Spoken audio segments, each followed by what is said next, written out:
Voilà pour les aspects techniques. Laissez-moi maintenant vous présenter donc, notre orateur de la matinée, Didier Pleu, qui est psychologue à Caen, où il associe pratique clinique et supervision. Son actualité littéraire porte sur la réédition en mars dernier de son essai réactualisé intitulé « De l'enfant roi à l'enfant tyran », qui discute, pour reprendre ses propos, la dictature de l'éducation bienveillante. De plus, paraîtra en mars prochain son nouvel ouvrage sur les pathologies de l'intolérance à la frustration, intitulé « Sommes-nous devenus reptiliens ?» Mais après cette mise en bouche, je lui laisse sans plus tarder la parole pour nous parler ce matin d'une psychothérapie plus humaniste pour être mieux et ne pas répondre exclusivement aux demandes de se sentir mieux. Merci, Monsieur Pleu, c'est à vous.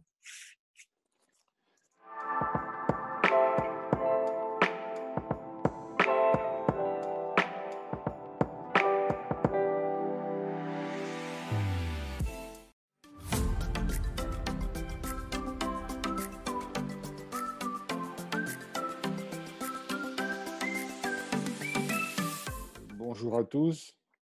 Bon, merci bien sûr à la FTCC de m'avoir sollicité.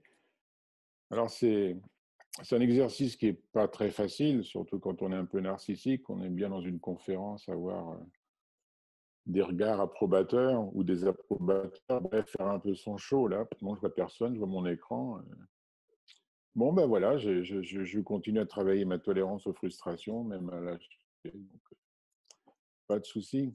Alors, ce thème m'avait un peu enthousiasmé quand on me l'a proposé parce que, comme vous l'avez dit, Christine, le prochain ouvrage qui va paraître, c'est Sommes-nous devenus reptiliens ou les reptiliens, on va voir. C'est-à-dire que je commençais à beaucoup rédiger sur les pathologies dites d'intolérance aux frustrations qui, en fait, on a l'impression que c'est le cerveau reptilien qui l'emporte sur tout. Et il y avait donc une sorte de déshumanisation à travers ces pathologies-là. Et c'est pour ça que quand on a proposé ce thème de TCC humanisme, j'étais assez enthousiaste pour dire, bah oui, il y a notre rôle à jouer en tant que thérapeute cognitivo-comportemental pour justement ne pas tout le temps répondre, comme vous l'avez dit, à la demande des gens qui sont développement personnel, se sentir mieux, qui est une bonne chose, mais aussi d'aller un petit peu plus loin pour que certains retrouvent leur humanité. Et retrouver son humanité, c'est pas simplement retrouver un soi mieux construit, etc. Mais c'est aussi le lien avec autrui.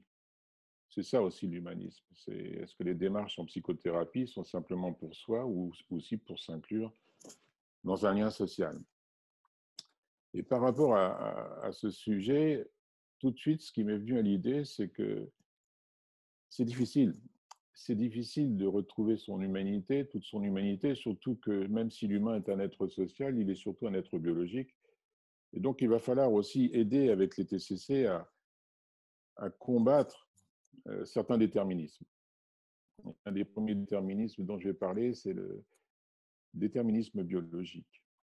Alors, bien sûr, je prendrai comme exemple surtout l'approche d'Albert Ellis, qui était celui qui m'a instruit et formé, qui a créé ce qu'on appelle les psychothérapies cognitives, comportementales, émotivo-rationnelles.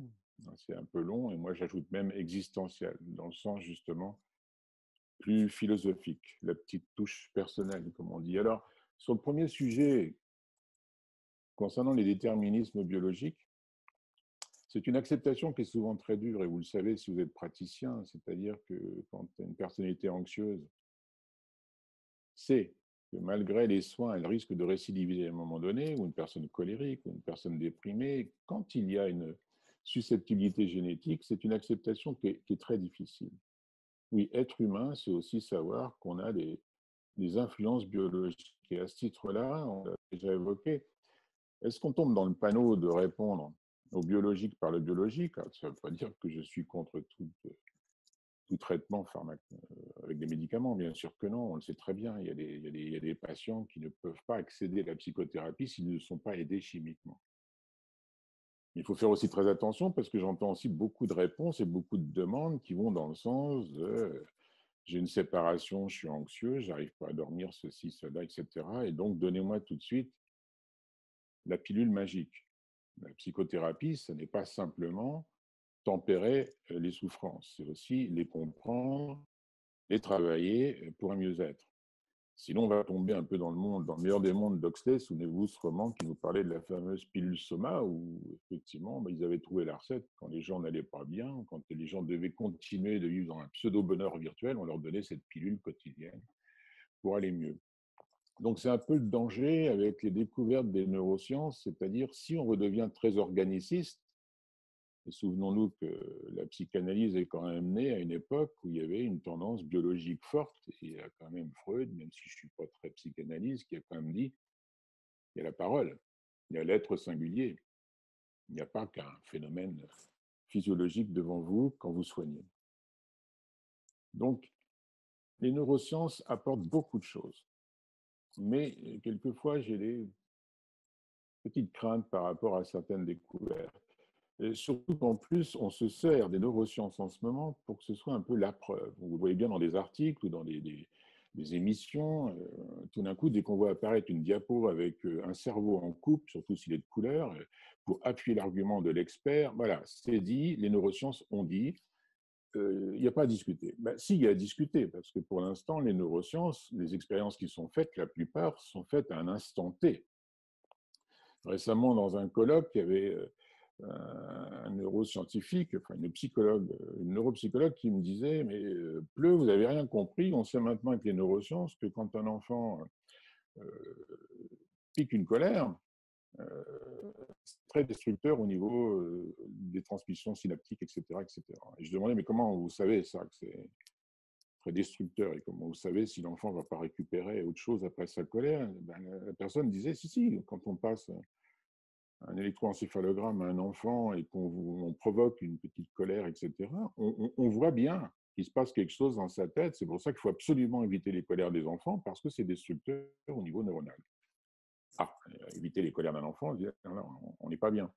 Mais surtout, ce que je contestais, c'est si on n'a pas, comment dirais-je, une validation de ce phénomène-là, mais pas simplement dans un instant T. Si on n'a pas suivi l'enfant toute la journée, quand il est en colère, quand il est en anxiété, quand il est content, on ne veut pas dire tout d'un coup, regardez, on a exploré la colère, et la colère veut bien dire que c'est interdit parce que c'est destructeur. Donc, je me méfie. Alors, si je prends cet exemple-là, parce que vous le savez, j'ai beaucoup travaillé sur l'éducation, et les neurosciences sont un peu instrumentalisées en ce moment pour prouver des tas de choses. C'est-à-dire chaque chapelle instrumentalise les neurosciences pour dire bah, c'est comme ça, indiscutable, c'est scientifique. Non, je crois que les neurosciences sont encore dans les sciences molles pour l'instant. Bien sûr, il y a un apport. S'il n'y a pas une neuroscience, on n'aurait pas travaillé tout ce qui est excessivement bénéfique pour l'humain, par exemple mindfulness, méditation. On sait effectivement qu'il y a des techniques, il y a des façons de vivre à un moment donné qui sécrètent une bonne chimie, qui permettent un épanouissement de l'humain. Je le sais, bien sûr. On sait que le management positif, bienveillant, est tout à fait bénéfique dans les entreprises, et non pas l'agressivité, l'autoritarisme d'antan, etc. Et idem pour l'éducation positive. On dit toujours que je suis contre. Non, je ne suis pas contre, mais l'éducation positive bienveillante toute seule me paraît un petit peu réductrice. Mais par contre, on se sert toujours pareil des neurosciences pour prouver des choses. Et par exemple, dans mon domaine de l'éducation, les neurosciences avaient découvert des interactions. Excusez-moi, parce que je suis quelqu'un qui suis souvent un petit peu anxieux, donc j'ai besoin de boire, c'est mon anxiolytique naturel. Qu'est-ce qui se passe dans les neurosciences à propos des systèmes d'alarme? C'était intéressant, dans les ouvrages que j'avais lus, on nous expliquait, et c'est surtout ce que j'entends chez ceux qui contestent le fait que l'éducation doit être non seulement aimante, mais conflictuelle, on m'expliquait que dans le cerveau, il y a une zone dite d'attachement, c'est la zone effectivement d'affection, de relationnel proche, de proximité, la zone qui reçoit de l'amour, j'ai envie de dire, et de la sécurité. Et on me disait que les enfants qui effectivement n'ont pas cet attachement, cette sécurité affective, ça déclenche aussitôt des phénomènes, des dysfonctionnements émotionnels comme la peur, la colère, l'angoisse et la détresse. Donc il y avait un lien entre système 2, système 1. Donc CQFD, aimez beaucoup plus vos enfants, sécurisez-les beaucoup plus et ils seront moins en détresse psychologique. Oui, bien sûr, c'est vrai. Un enfant maltraité ne va pas bien. Un enfant battu, etc., bien sûr, va avoir des dysfonctionnements émotionnels. Mais on oubliait la troisième zone, comme par hasard, qui est quand même décrite dans beaucoup de livres de neurobiologie, qui est la zone désir, la zone plaisir. Moi, ce que je vois aussi, c'est que quand la zone désir prend une espèce de dictature sur l'ensemble de la personnalité, eh bien, quand cette zone-là n'est plus alimentée, il y a aussi une interaction avec le système 1, c'est-à-dire quand le désir domine et quand l'appétence et la satisfaction immédiate dominent, quand on enlève ça, quand il y a frustration, eh ben, l'enfant, l'adolescent et voire l'adulte a des phénomènes de peur, de colère, d'angoisse et de détresse. Ce que je veux dire par là, c'est que arrêtons de prouver par les neurosciences que l'interaction numéro un, c'est la sécurité affective. Oui, elle compte, mais il n'y a pas que ça. Et je voudrais faire un petit aparté justement par rapport à cette fameuse zone dite du désir, ce que Boller a appelé le bug humain dans son ouvrage, qui est vraiment très intéressant. En fait, quand il parle du striatum, le striatum, c'est cette partie dans le cerveau qui effectivement est le creuset de nos émotions et qui ne veut que du plaisir. Ben oui, l'humain est biologiquement branché pour le plaisir, pour s'alimenter, pour dormir, pour copuler, etc. Enfin, pour dominer, pour s'informer, mais que pour le plaisir. C'est notre moteur. Mais le problème, c'est que si ce moteur-là n'est pas régulé, eh bien, il va y avoir de grandes interactions, effectivement, quand il y aura frustration. On le sait maintenant, quand le striatum développe cette chimie, l'hormone qui est la dopamine, on sait très bien que, par exemple, un enfant, un ado, même un adulte, s'il est addict aux écrans, va développer constamment ce circuit court de la récompense. Il est soumis à son striatum, qui effectivement génère de la dopamine. Et quand vous arrêtez l'addiction, l'écran ou l'habitude, etc., addictive, ben, il y a une carence énorme, une frustration énorme, un mal-être énorme, parce que l'humain est en manque. Alors, la seule solution qu'on a trouvée pour l'instant, alors, est-ce qu'il y aura une solution médicamenteuse? J'en sais rien, la petite pilule Soma de Huxley, mais je pense aussi qu'on peut avoir une autre approche pour réguler ce striatum et justement ne pas rester reptilien ou ne pas le redevenir, mais retrouver de l'humanité. Et retrouver de l'humanité à ce moment-là, ça va être de lutter contre ce creuset du principe du plaisir, de lutter contre l'impact du striatum. Je n'ai pas dit de l'annuler, je n'ai pas dit de ne pas le vivre. Bien sûr qu'on a envie de jouir de la vie, mais est-ce qu'on peut le réguler, ce fameux striatum? Est-ce qu'on peut réguler notre besoin de satisfaction immédiate? C'est-à-dire, ça nous permettrait d'être moins impulsifs, de prendre mieux d'informations, ça nous permettrait de ne pas tout le temps faire des choses frustrantes parce qu'on a besoin dans la motivation que ce soit plaisant, jouissif. Ça permettrait aussi de baisser le narcissisme. Non, je ne vis pas que pour contenter mon appétence au plaisir. Ça permettrait d'éviter la chosification des autres. On le voit souvent chez des enfants, mais aussi chez des adultes, qui vont réifier les personnes autour d'eux pour obtenir encore du plaisir. Et puis, bien sûr, si on relativise et on tempère ce striatum, on va accepter beaucoup plus l'effort, l'autorité, on va se remettre beaucoup plus en cause au lieu d'accuser tout le temps l'extérieur d'être frustrant et déplaisant. Sur moins d'émotions adéquates. Alors, quelle est la solution qu'on a trouvée jusqu'ici? Ben, c'est de se servir de son cortex préfrontal, c'est-à-dire de penser ses émotions. Et c'est un peu le sujet qui sera aussi le fil conducteur de cette conférence. Penser ses émotions. Et je me souviens d'un livre de Ledoux, qui est quand même une trentaine d'années maintenant, qui disait bien, lui, neurobiologiste, neuroscientifique, qui disait dès le début, à propos de la peur, et tout son livre allait dans le même sens à propos de toutes les émotions dysfonctionnelles, il disait ainsi la peur pathologique pourrait survenir quand l'amygdale échappe à l'influence du cortex préfrontal. C'est bien ce que l'on dit.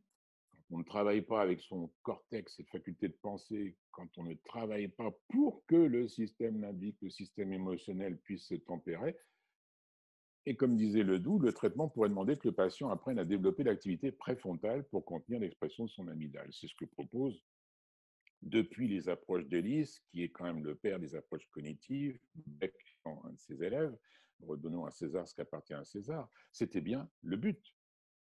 Pensez vos émotions. Servez-vous de cet outil formidable de l'humain que n'a pas justement l'animal pour justement tempérer son système émotionnel. Au risque d'une déshumanisation, c'est-à-dire au risque de voir le reptilien, l'émotionnel, l'emporter sur tous nos comportements. Et à ce niveau-là, je reprends un peu comme exemple la victoire du reptilien chez ce que j'ai toujours appelé les enfants, les ados ou les adultes rois. C'est-à-dire, selon les premières synthèses de vie que l'on se crée en tant qu'individu, on peut effectivement stimuler ce fameux striatum et cette fameuse appétence au plaisir et développer une intolérance aux frustrations, ou au contraire, bien sûr, par l'éducation, on va tempérer cette appétence à la satisfaction immédiate, cette intolérance aux frustrations, en apprenant les réalités de la vie. Alors pourquoi je fais cette parenthèse avec l'éducation, c'est que je pense très fort que maintenant en psychothérapie, il y a une sorte de psychoéducation, c'est-à-dire que le thérapeute est bien lui aussi le médiateur de ce principe de plaisir chez notre patient et du principe de réalité qu'il refuse de voir ou qu'il ne peut pas voir ou il se sent impuissant pour l'affronter. Nous avons bien un rôle psycho-éducatif d'essayer de régenter cette affaire entre plaisir et réalité. Rien à voir avec principe de plaisir, principe de réalité de la psychanalyse, puisque chez Freud, le principe de plaisir était uniquement sexué. C'est le fameux pansexualisme de Freud. Non, dans le principe de plaisir, il n'y a pas que la sexualité, il y a tout le reste.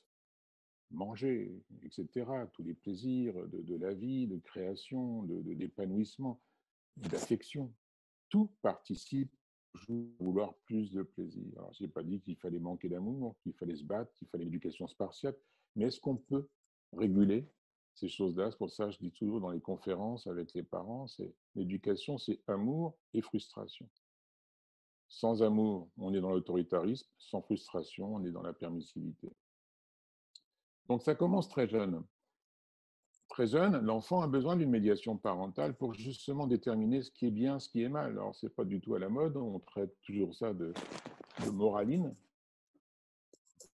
Souvent, c'est que de la morale, tout ça. Oui, c'est pas une histoire de morale, c'est une histoire d'aider l'individu, surtout l'enfant, à faire des choix et à lui dire, bien sûr, que c'est difficile de résister. Alors, moi, dans le temps, je présentais les petites images du Milou berger.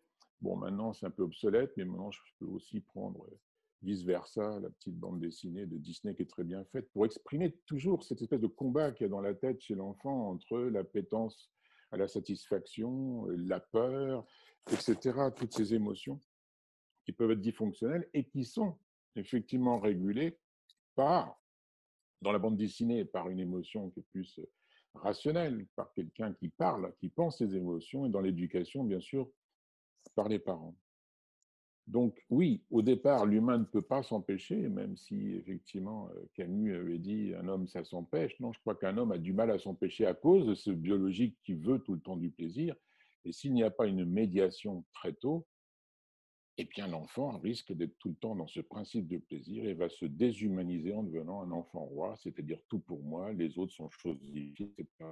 C'est pour ça que j'ai parlé à un moment donné du complexe de Tétis, c'est-à-dire s'il y a des équilibres entre plaisir et réalité, là, on va développer des petits dysfonctionnements émotionnels ou des grands dysfonctionnements émotionnels. C'est quoi cette histoire de Thétis? J'avais repris simplement le mythe de la déesse Thétis, où on nous expliquait que Thétis avait été chassée de l'Olympe pour des histoires où elle n'avait pas cédé à Zeus. Bref, la punition, c'était Thétis retourne sur Terre et ses enfants ne seront plus immortels. Et Tétis a vu, en arrivant sur Terre, que la vie était tellement difficile, la réalité terrestre était tellement difficile qu'il n'était pas possible de continuer à aimer ses enfants d'une façon un peu trop cocoonée, etc., d'être tout le temps dans le positif. Donc elle avait décidé de prendre une stratégie dite de frustration, c'est-à-dire si je frustre, si je donne du déplaisant, du difficile à mes enfants, ils seront beaucoup plus solides pour affronter le réel. Et qu'est-ce que faisait Tétis? Et ça, c'est l'image de cette tapisserie.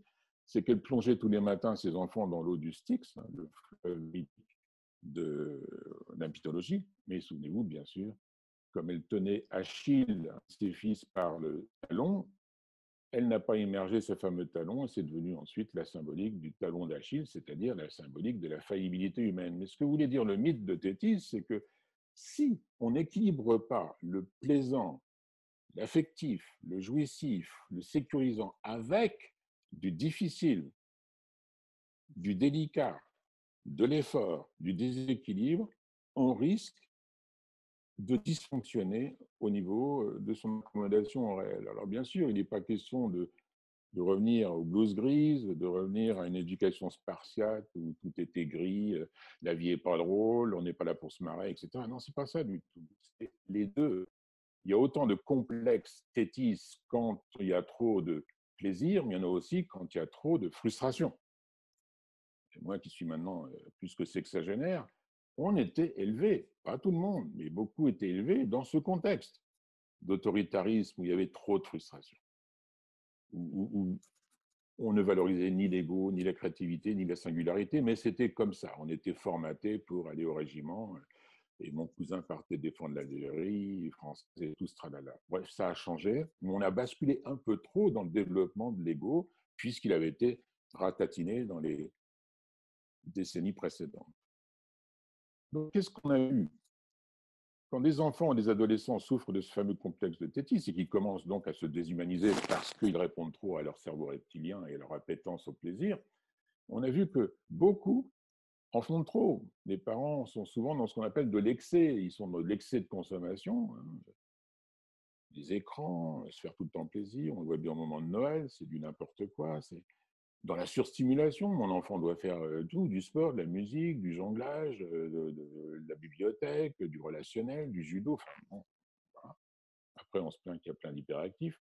Survalorisation.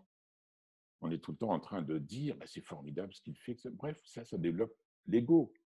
Valoriser, c'est bien. Survaloriser, c'est l'hypertrophie de l'ego. Consommer, c'est bien. Surconsommer, c'est être dépendant de la future dopamine de consommation. Surprotection. D'ailleurs, c'est toujours l'enfant qui a raison, et c'est l'instituteur qui est méchant ou l'environnement qui est défectueux. Donc, ça crée quoi chez ces enfants-là, adolescents-là? Ça crée des premières synthèses de vie. C'est ça que je voulais exprimer aujourd'hui. C'est-à-dire les premières synthèses que l'enfant fait dans ces conditions, ça va être aussi une sorte de déterminisme à un moment donné pour toute sa façon d'appréhender la vie. Des enfants qui sont dans cet excès de surconsommation, etc., pardon, ils sont dans ces conclusions que la vie doit tout le temps apporter du fun, doit toujours répondre tout de suite aux désirs. Ils sont aussi dans ce côté je dois être reconnu, approuvé, sollicité, admiré, et aussi, bien sûr, c'est locus of control externe, c'est pas de ma faute si ça fonctionne pas, moi j'y suis pour rien. Ça donne bien sûr plein de dysfonctionnements émotionnels et les disputes nécessaires en éducation, c'est bien sûr de lutter contre cette appétence-là et leur apprendre aux enfants, ados, à attendre, à différer, à anticiper et bien sûr à accepter non seulement les frustrations, mais à apprendre aussi l'empathie. Alors, contrairement à ce que disent beaucoup de psychologues, l'empathie n'est pas naturelle. Elle est peut-être chez certains enfants anxieux qui sont tout le temps frileux devant le regard de l'autre, mais je pense que l'enfant est quand même plutôt dans l'égocentrisme et a besoin d'apprendre l'autre. Si c'était naturel, ça serait formidable. C'est pour ça qu'il y a souvent un contresens quand des personnes me disent mais Rousseau avait dit, t'aimes bien Rousseau, mais Rousseau a toujours dit que l'enfant était naturellement bon. Non, c'est un contresens. Si les gens lisent l'éducation, Émile ou l'éducation, ils verront que Rousseau n'arrête pas de dire que l'enfant, s'il n'est pas éduqué, deviendra tyrannique très rapidement. Donc, je ne sais pas d'où vient cette histoire de l'enfant naturellement bon. Donc, si on n'arrête pas cette histoire d'immédiateté, de principe de plaisir dominant chez l'enfant, ben on va passer de l'enfant roi à l'adulte roi, et la déshumanisation, comme on dit, est en route. Alors, ça commence très tôt. Là, c'était la couverture du Life Magazine dans les années 50, comme quoi on se posait déjà des bonnes questions chez eux sur attention, est-ce qu'on n'en fait pas de trop, est-ce que l'enfant ne devient pas tout puissant? Et malheureusement, il y a eu après la génération Spock, le docteur Spock, dès les années 70, fin des années 60, qui a prôné la permissivité éducative, un peu comme la grande Françoise Dolto, et Spock, par contre, a eu le courage à la fin de sa vie, dans les fins des années 80, de dire attention, ne retenez plus tout ce que j'ai dit, c'était très bon pour les enfants nés dans les années 50 qui avaient été victimes d'autoritarisme. Nous sommes dans un autre contexte, très individualiste, très principe de plaisir, donc abandonnez tout ce que j'ai dit sur l'éducation. J'aurais bien aimé que notre chère Françoise dise la même chose. On développe l'ego, on le sait bien par les réseaux sociaux, tout ça, c'est moi, moi, moi, moi, moi, moi. Donc ça se déshumanise dans le sens où c'est pas un lien social. Quand on entend parler de réseau social des jeunes, Oui, il y en a qui sont vraiment sociaux de partage, d'apprécier ce qu'a dit l'autre, ce qu'a créé l'autre. Mais la plupart du temps, c'est la quête des likes, la quête de je suis beau, la quête de je suis fort, etc. Donc, on n'est pas du tout dans un lien social. Rarement, en tout cas. Ça, pub, j'avais écrit un truc sur le passage de l'adulte roi à l'adulte tyran. Bon, un homme, ça s'empêche. Oui, ça se déshumanise. Comment ça se fait qu'un homme qui a un cortex aussi fort ne l'a pas utilisé pour son cerveau reptilien? Ben, parce qu'il était victime d'une addiction. Même quand le cortex est bien développé et que l'humain paraît assez brillant, s'il y a une addiction, eh ben son striatum devait être un peu dominant, puisque ce qui s'est passé dans la chambre de 1806, souvenez-vous, il y avait quand même une prostituée qui était arrivée entre 11h et 24h, et le lendemain matin, DSK remettait ça. Malade. Malade à tel point que Obama a toujours vu que cet homme-là était un peu dangereux. Je ne sais pas si on voit bien la diapo, mais il retient bien son bras quand il est DSK présenté à sa femme Michel. Donc, attention à la déshumanisation de l'humain. Alors, c'est vrai que Nietzsche avait raison de dire qu'il faut se débarrasser de toutes les morales qui sont contraignantes, frustrantes, qui empêchent l'homme de s'épanouir. Mais je crois qu'on est passé de ces soucis logiques de volonté de puissance à la toute-puissance de l'ego. Et là, je crois qu'on va dans le mur, car si l'ego est simplement le seul fil conducteur de notre vie, mon moi, oui, on se déshumanise parce que le lien à l'autre, je répète, se délite. Alors, on a aussi des bons exemples avec ce qu'appelait Ellis les BFB. Alors, excuse my French, l'autre, c'est Big Fucking Baby. Ben, c'est l'aboutissement de l'adultère. Je fais ce que je veux quand je veux. Le puissance contrôle externe, non, je n'ai pas perdu les élections, ils ont triché, etc., etc., etc. Voilà. C'est pathétique, mais c'est ce que j'appelle, moi, un humain un reptilien. Hein, on connaît bien ainsi sa vie privée, il aura pas mal de procès à la sortie de son mandat. Voilà, l'aboutissement de je fais ce que je veux quand je veux, je marche à l'envie, il n'y a que moi qui compte, etc. Malheureusement, ça fascine. Ça fascine, on le sait, parce que c'est sans doute ce sacré charisme des chefs de meute qui sont tellement dans l'ego qu'effectivement arrivent à soumettre les autres. Mais le problème, c'est que on peut aussi, quand on devient adulte roi, avoir envie de soumission. Je vois beaucoup, malheureusement, d'adolescents, de jeunes adultes que je rencontre et qui sont fascinés par tout ce qui est cadre militaire, cadre d'engagement et tout ce qui est aussi intégrisme. Comme si il faut que je trouve des limites parce que je suis tellement prisonnier de mon principe de plaisir que je dois être arrêté par une idéologie ou par une religion ou par un leader ou par un gourou. Alors revenons à notre sujet. Est-ce qu'on peut redevenir adulte humain? L'humanisme, le premier philosophe, c'était Protagoras. Alors devenir philosophe de sa vie, c'est rechercher une vie libre. Pas facile, donc on a déjà parlé de certains déterminismes, mais il faudra aussi reconnaître qu'est-ce qui a généré les dysfonctionnements émotionnels, nos synthèses de vie, parce que c'est dur d'accepter ces déterminismes.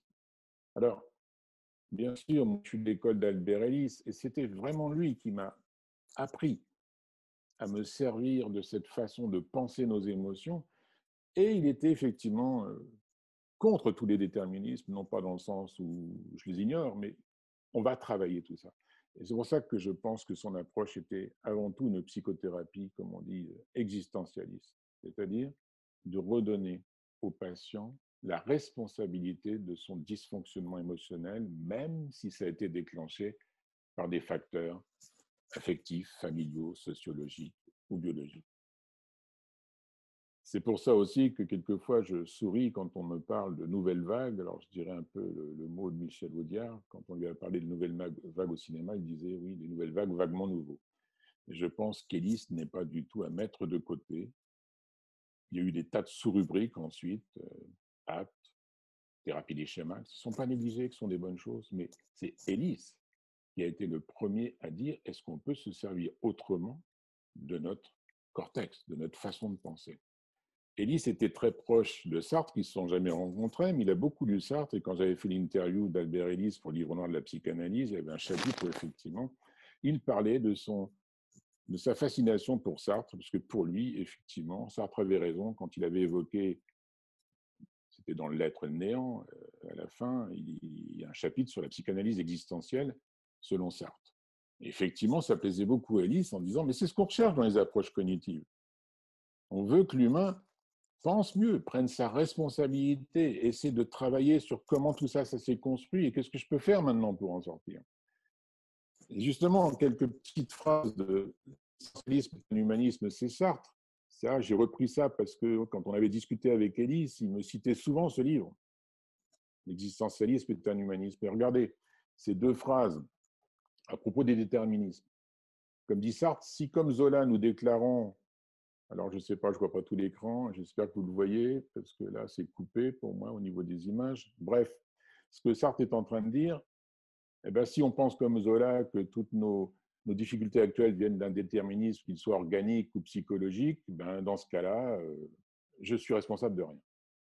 Et lui, il parlait de la mauvaise foi, c'est-à-dire, non, l'homme est un choix libre, et un homme qui invente un déterminisme est un homme de mauvaise foi. Mais ça ne veut pas dire qu'on n'est pas victime de certains déterminismes, ça veut dire qu'on ne peut pas se retrancher derrière. Et vous savez bien qu'on entend constamment ça en psychothérapie. Ah oui, avec la mère que j'ai eue, ben oui, mais avec le passé que j'ai eu, ben oui, mais avec le génétique que j'ai, ma claustrophobie, tout ça, comment voulez-vous que je fasse? Donc ça veut dire à un moment donné que si on rend le patient responsable de sa vie, il va falloir un certain travail. Alors comment devenir philosophe et humaniste? J'en ai parlé, bien sûr, l'hypothèse d'Élise, une hypothèse PCER jusqu'à une psychothérapie existentielle. Ça veut dire quoi? Que la psychothérapie se doit d'être ontogénique. C'est pour ça que j'ai beaucoup de mal avec tous les schémas, avec toutes les orientations qui voudraient mettre le patient dans une case. Quand on me dit, ah ben, il est insécure, celui-là, il a un schéma insécure. Non, j'ai envie de dire, il est comment dans son insécurité, lui? Ah oui, mais il a un schéma d'intolérance aux frustrations. Oui, mais son intolérance en frustration, elle est comment? Elle vient d'où? Elle s'est construite comment? Quelle est sa singularité? Aucun individu ne ressemble à un autre. Et là, à ce niveau-là, je contestais les 6 grandes irrationalités d'Albert Ellis parce que c'est ce que je disais. Il disait, ça y est, on retrouve un cadre. Tous les humains ont besoin d'amour, tous les humains ont besoin d'être reconnus, tous les humains n'acceptent. Oui, vous avez. Mais il faut trouver le côté autogénique, la singularité du patient. C'est bien ça qui l'intéresse aussi. Et en plus, une psychothérapie doit faire attention à l'émotion. L'émotion, ce n'est pas simplement la constater, la vivre, l'accepter, c'est un Dasein, comme disaient les phénoménologues. C'est-à-dire, c'est notre façon d'être. C'est à travers l'émotion, et ça, c'est la spécificité d'Ellis et de la PCR, c'est quand le patient retrouve des émotions chaudes, fortes, que l'on voit comment il s'est construit. Et on va voir comment on va faire avec lui pour justement évaluer comment l'émotion s'est construite et comment peut-être on peut la déconstruire et la reconstruire. Bien sûr qu'une psychothérapie tient compte de l'inconscient, mais pas de l'inconscient freudien, ce fameux docteur Jekyll qui serait contre nous, espèce de surmoi symbolique. Non, c'est un process. Oui, il y a des tas de processus inconscients, mais ça n'a rien à voir avec un ennemi intérieur, puisqu'on pense vraiment que le conscient domine. Moi, j'ai appelé ça la force du conscient. Quand on lit Sartre, c'est pareil, c'est notre façon de nous déterminer librement, c'est la conscience. La conscience est plus forte que l'inconscient. C'est ce que veulent les approches cognitives. La mauvaise foi, on en a parlé. Alors, pour ce petit cours d'anglais, Ellis disait, c'était vers la fin de sa vie, il est toujours que les meilleures années de notre vie sont celles où on a décidé que tout ce qui est de l'ordre problématique, ben, on en est responsable. C'est quand vous ne blâmez plus ni votre mère, ni l'environnement, ni le président. Vous réalisez que vous contrôlez votre propre destinée. Voilà l'approche typique, existentielle d'Albert Ellis.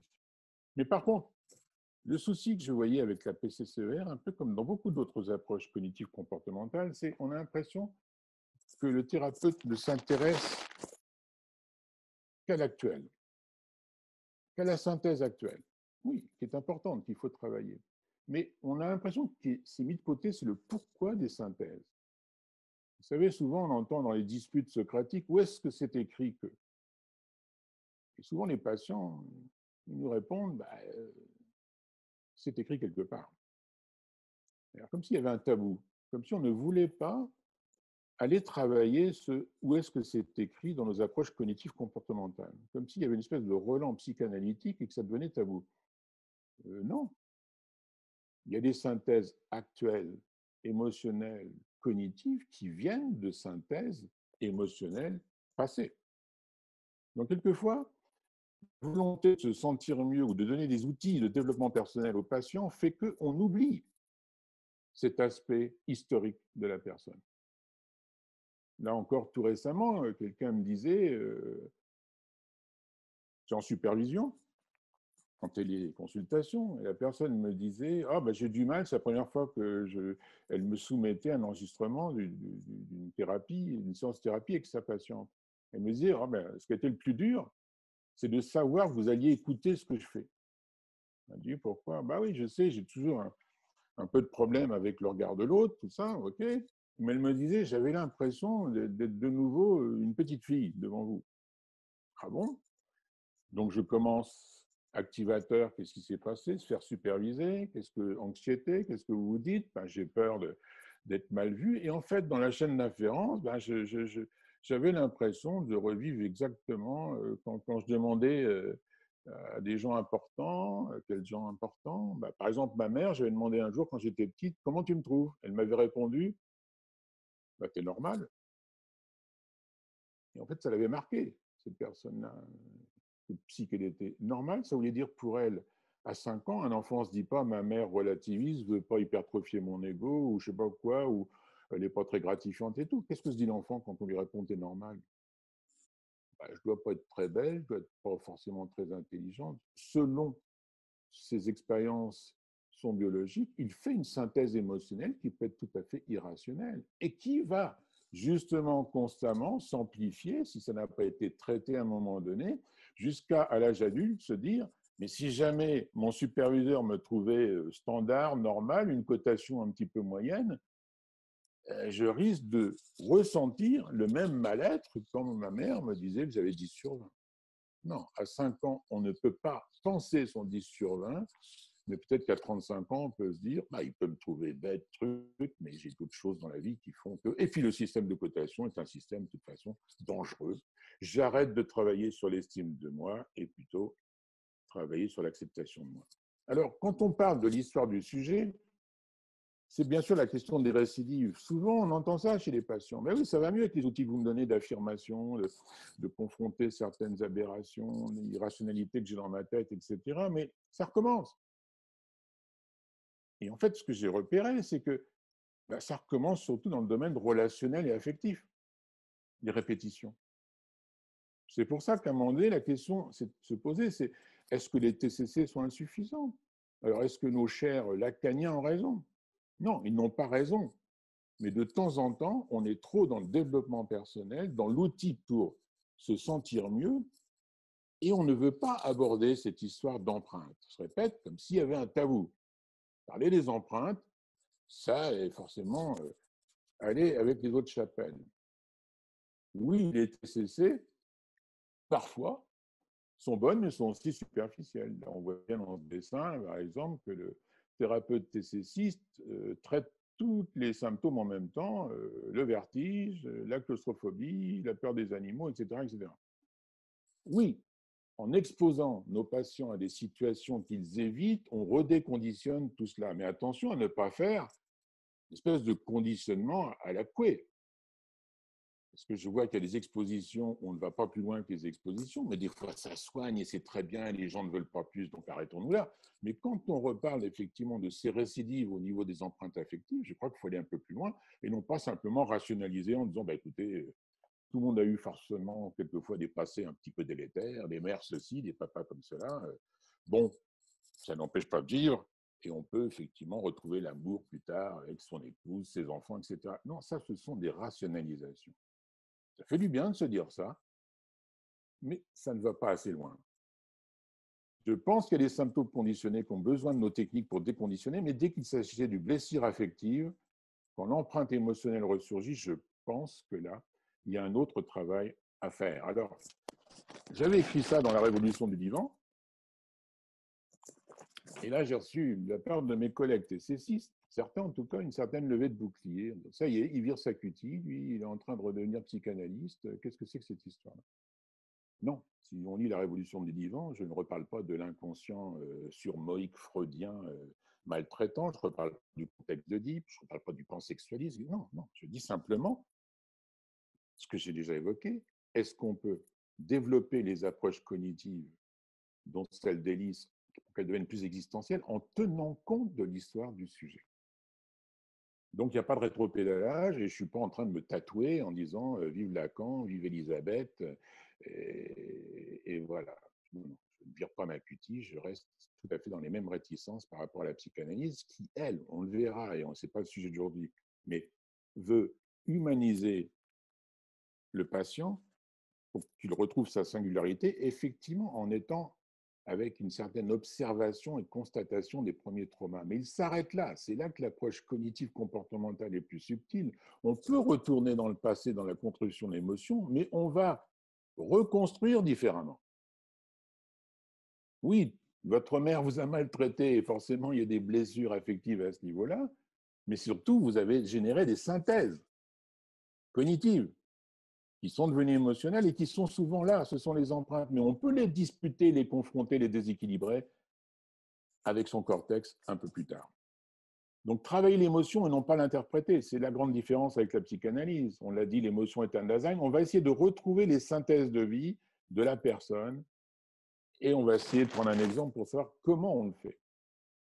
Mais déjà, dans l'anamnèse que l'on fait avec le patient, c'est toujours, moi je demande toujours quels sont les APAX. C'est un peu stupide de dire les, puisque c'est une expression du philosophe Yankelevitch. APAX, c'est un événement unique. Mais imaginons qu'on ait plein d'événements uniques et je demande toujours quels ont été les événements non seulement malheureux, difficiles, voire traumatiques, mais les événements heureux. Parce que ça, on oublie aussi, et ça rejoint mon hypothèse, que trop de plaisir peut générer des névroses et des dysfonctionnements. Oui, si quelqu'un a toujours baigné en me disant « mais moi j'étais parfaitement heureux quand j'étais à 6 ans en train de parler à mon oncle, ma tante, et quand tout le monde m'écoutait chanter et que j'étais admiré », il peut très bien faire une synthèse de vie irrationnelle. Le bonheur, c'est d'être adulé avec un système de je sais pas quoi, de one-man show, etc. Oui, le plaisir peut donner aussi des dysfonctionnements émotionnels. Quelqu'un qui a tout le temps vécu dans l'affection formidable ne va pas supporter la moindre frustration affective, la moindre séparation, la moindre critique. Donc, il n'y a pas que les traumas. On construit ces émotions avec des synthèses de vie selon ce que l'on a vécu, bien sûr. Alors, quand les synthèses de vie sont absolutistes, voilà comment ça doit se passer désormais parce que j'ai souffert de ça, on le sait très bien, ça se transforme en dogme, en principe, et en émotion dysfonctionnelle, et ça donne des pathologies. Quand les synthèses de vie sont rationnelles, j'ai vécu une enfance très heureuse, mais enfin bon, j'ai su grâce à mes enseignants que je n'étais pas le centre du monde et qu'il fallait que j'écoute aussi les autres avaient leur mot à dire. On fait des synthèses, je suis important, mais les autres existent. Voilà, on a une valeur de vie, j'aime bien être reconnu, mais elle devient philosophique. Et les émotions sont fonctionnelles à ce moment-là et on peut s'accommoder au réel, il n'y a pas de pathologie. Donc l'émotion construit. Les synthèses de vie sont là et c'est ce que je vais voir avec quelques exemples. Comment justement déconstruire cette affaire émotionnelle? Comment on peut, à un moment donné, retrouver les attentes, les demandes, les exigences irrationnelles qui sont générées par ces fameux événements émotionnels de la petite enfance, mais aussi de l'adolescence ou pourquoi pas de l'âge adulte? Est-ce que ces émotions sont figées, ancrées, ou est-ce qu'elles peuvent être modifiées?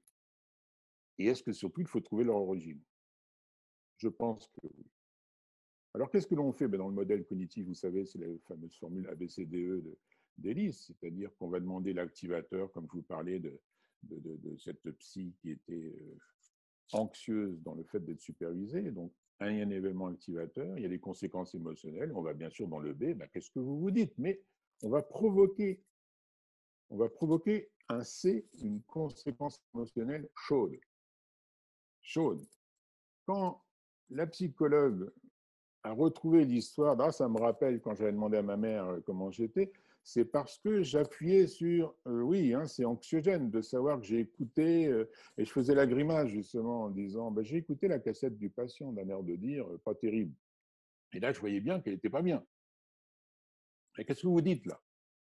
Et là, j'étais dans une émotion chaude, parce que c'est du réel. Elle voyait que je tiquais en évoquant sa cassette du patient. Donc, émotion chaude. on ne peut pas travailler dans la dispute, dans la confrontation, etc., si l'émotion est froide. Et trop souvent, dans la thérapie cognitive, quand je supervise, je vois que c'est froid. Oh oui, je ne suis pas à l'aise, par exemple, avec quand je suis supervisé. C'est froid, ça. Mais quand elle me voit faire la tête d'un air de dire oui, on va en parler, c'est pas terrible ce que vous avez fait comme entretien, là, c'est plus je suis pas à l'aise, c'est oh la vache, il me met pas à l'aise, je suis pas bien. Et c'est là qu'on fonce dans alors, qu'est-ce que vous vous dites? Et que par une cognition, chaîne d'inférence, et on reformule. Ah bon, vous dites ça, et à un moment donné, on demande, ça vous rappelle quoi? Pourquoi vous ne devez pas éprouver ça? Pourquoi vous ne devez pas faire? Et ça vous rappelle quoi? Et là, la plupart du temps, on retrouve des schémas infantiles, des petits traumas ou des événements de vie qui ont généré ça. Alors, quelques exemples. Une mère indigne de 92 ans, j'avais eu ça récemment d'ailleurs. Oh, bah, pleure. Le dernier activateur qui m'a mis en colère, c'est ma mère. Ma mère. Toujours, j'ai mal à ma mère. Bon. Qu'est-ce qui s'est passé? Ben, Sugaou, c'était son anniversaire, elle a 92 ans, on lui fait des cadeaux, elle ne les ouvre pas. Événement activateur, elle ne les ouvre pas. Ça vous met en colère. Ah bah oui, parce que c'est n'importe quoi, elle voit bien qu'on est là pour faire plaisir, etc. Donc, chaîne d'inférence, sa mère est indigne, elle pense à personne, etc. Et à un moment donné, je dis, alors elle a toujours été comme ça? Oh ben, m'en parlez pas. Ça a toujours été pareil. C'était une espèce de femme narcissique qui ne pensait qu'à elle, et maintenant elle ne parle que de sa santé, que de ses trucs. Enfin, c'est un ego monstrueux. OK. Donc, qu'est-ce qu'un enfant conclut quand il a une maman comme ça? Eh bien, qu'elle pense qu'à elle, mais surtout qu'elle ne m'aime pas. Et si elle ne m'aime pas, c'est que je ne suis pas bon. Enfin, des tas de scénarios aberrants comme ça. Mais surtout, elle avait construit des attentes. C'est-à-dire, désormais, je veux que les mères soient empathiques, aimantes. Et je veux aussi que la mienne devienne comme ça. Et autre irrationalité, ben, comme elle vieillit, elle devrait être un peu plus sage qu'avant. Ah bon, dans le vieillissement, accroît plutôt les dysfonctionnements et ne les tempère pas. Donc ça, c'est aussi l'exemple qu'il était tout à fait endoctriné avec ma mère ne devrait pas être aussi égocentrique, mais ça durait depuis des années. Et le travail qu'on fait, c'est, ben oui, vous en avez subi des choses avec une maman égocentrique qui ne pensait pas à vous et qui était très narcissique. Mais pourquoi vous continuez 50 ans après à vous dire qu'elle ne devrait pas être narcissique? C'est que quelque part, il n'y a toujours pas l'acceptation de ces carences qu'il a reçues, qu'il a subies quand il était petit. Il continue à exiger l'irrationnel. C'est pas possible. Et tout notre travail, ça va être d'accepter, non pas de se résigner. Vous avez une mère narcissique, vous avez le choix de ne pas trop la voir, ou de vous dire, quand je vais la voir, elle va raconter que des choses sur elle, elle ne va pas s'intéresser à moi ni aux petits-enfants. C'est dommage, c'est comme ça, je n'aime pas ça, j'en ai souffert de cette femme-là, mais c'est comme ça. Est-ce que je peux... Mais on ne peut accepter ce c'est comme ça que si on a redéconstruit le tout. Sinon, on se bluffe. Parce que le petit enfant en nous ne dit pas c'est comme ça. J'en ai bavé avec cette mère qui ne pensait qu'à elle. Et c'est ça que les gens ont envie par moment de déconstruire. Parce qu'on est aussi dans une culture où l'histoire compte. On n'est pas comme chez les anglo-saxons où c'est toujours l'avenir. On est dans une culture, on aime bien savoir d'où on vient. Donc c'est pour ça qu'on a aussi besoin de l'archéologie historique de nos processus familiaux. Un quinquin amoureux aussi qui me dit je ne supporte plus, il ne me répond pas à mes SMS toute la journée, etc. Alors, effectivement, on pourrait avoir ce qu'on appelle une dispute que j'appellerais rationalisation, mais arrêtez de l'enquiquiner. Vous avez vu que plus vous l'enquiquinez avec vos SMS, plus elle est distante. C'est le fameux je te séduis, etc. Je suis distancié, tu t'approches, je suis trop proche, tu es distancié. On pourrait lui dire des choses comme ça, très rationnelles. Mais non, qu'est-ce qui se passe là quand tu ne réponds pas à vos SMS? Mais je me sens abandonné. C'est-à-dire, et après, dans la chaîne d'inférence, on dit, mais vous avez déjà vécu ça, des amours comme ça, où vous sentez que c'est instable, où vous ne vous sentez pas bien? Et là, ça revient toujours, ça me fait quand même penser un petit peu, chez moi, il fallait vraiment que je guette les gratifications, etc. Hein. J'avais des gens qui étaient un petit peu froids, un petit peu distanciés. Alors, qu'est-ce que vous avez synthétisé à ce moment-là de votre vie? Et la personne me dit, quand on aime quelqu'un, on doit quand même être proche de lui, le gratifier, répondre à ses demandes d'amour. Oui, 4 ans, 6 ans, 10 ans, bien sûr qu'on a envie de ça. Mais est-ce qu'à l'âge adulte, on ne peut pas concevoir que l'autre a un travail, que l'autre pense à autre chose, que l'autre peut vous aimer sans être tout le temps centré sur vous? Ça, ce sont des restes de synthèse de vie infantile émotionnelles qui n'ont pas été déconstruites, qui n'ont pas été comprises et qui continuent, parce que c'est ça, on le découvrira avec les neurosciences. Il y a sans doute un lien entre les empreintes, les petits traumas, l'émotion et l'actuel émotionnel. Ça doit passer. Certains activateurs réactivent des empreintes, etc., mais pas dans le sens freudien où c'est le trauma qui génère tout, dans le sens où le trauma ou le dysfonctionnement émotionnel de notre enfance continue de nous donner en mémoire des synthèses de vie, des conclusions émotionnelles trop subjectives et qui n'ont pas lieu d'être à l'âge adulte, ou en tout cas qui doivent être déconstruites. Bon, je passe sur la colère parano parce que c'est encore autre chose. Alors ces fameux, où est-ce que c'est écrit? Je crois que c'est écrit dans le marbre. Et à ce titre-là, on dit, alors je lis un peu en même temps que vous, reconnaître les empreintes, on a bien compris que c'est, on va prendre conscience de nos synthèses de vie infantiles, du lien entre ces synthèses-là et des émotions dysfonctionnelles, c'est-à-dire des émotions qui sont générées par toutes nos petites conclusions plus ou moins conscientes qu'on a créées au fur et à mesure. Voilà comment le monde doit être parce que j'ai souffert de ça. Voilà comment les autres doivent fonctionner parce que j'ai souffert de ça.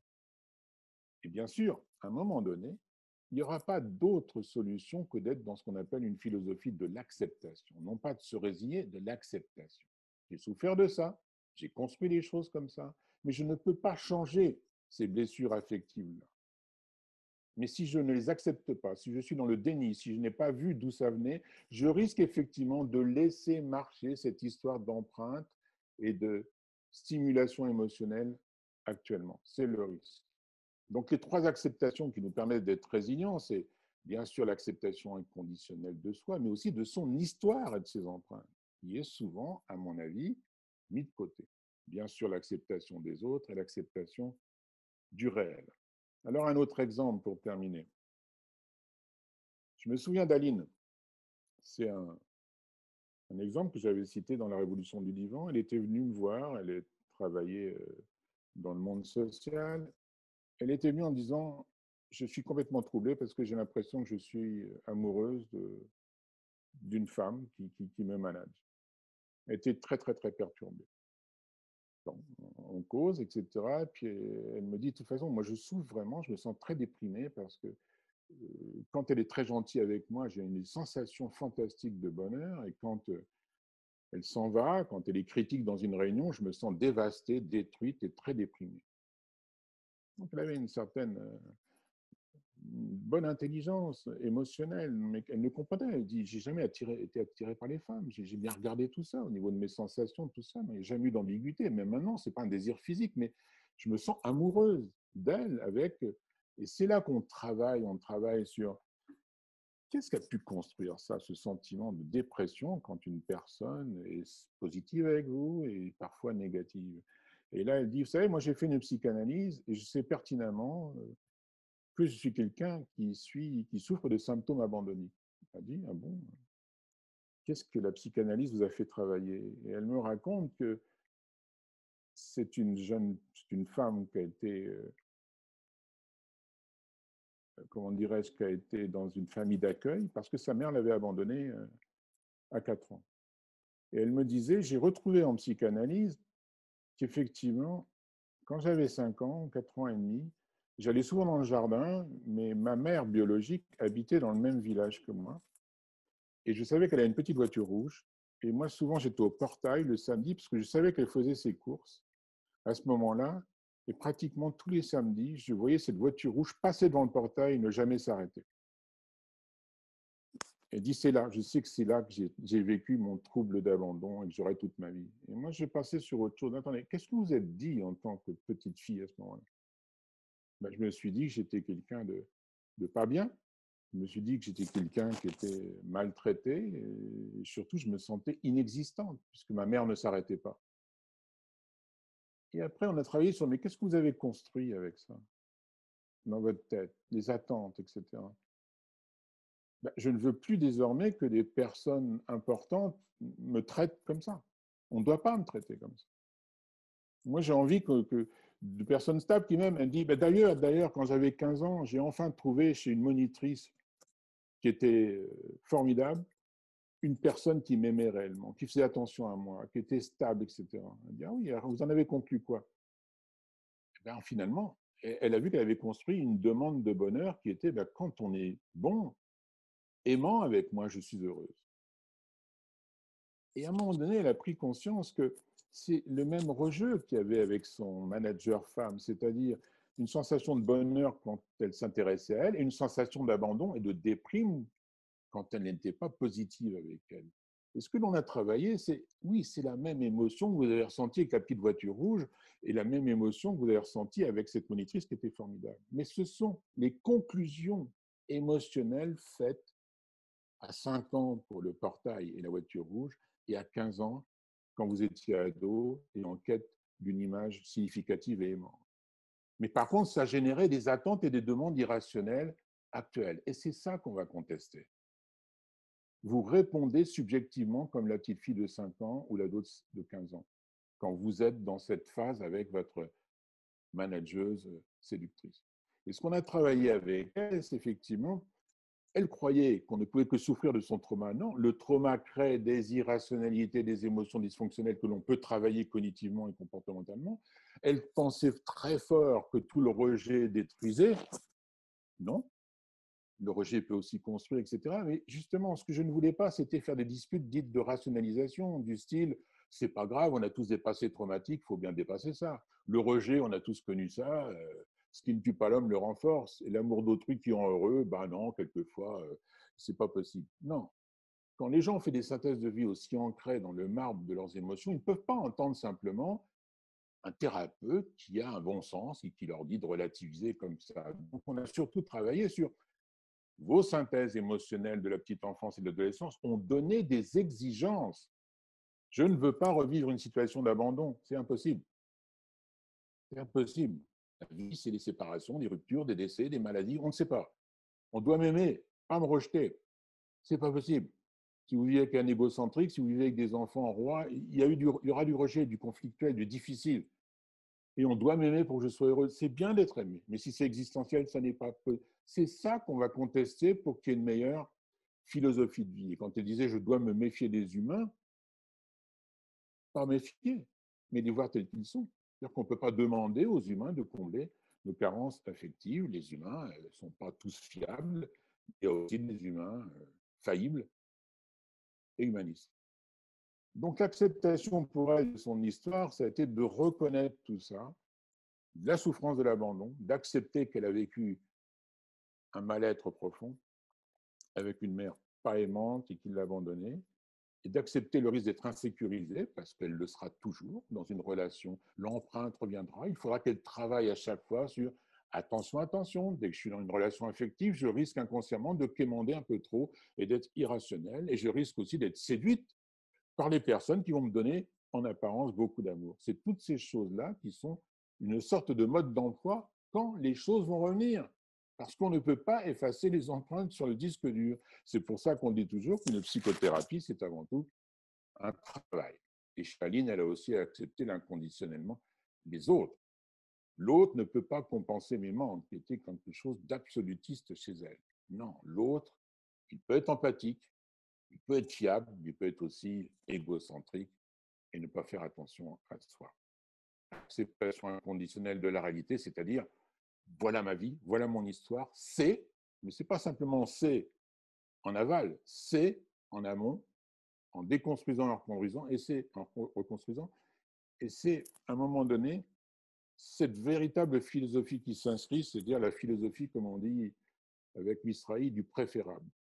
La réussite de la psychothérapie, c'est quand, par exemple, chez Aline, il n'y avait plus il faut, ça aurait dû, j'aurais dû, la fameuse masturbation dont parlait Alice avec les shoots et les must, c'est on emploie le conditionnel. J'aurais beaucoup aimé que cette manageuse soit stable, mais elle ne l'est pas.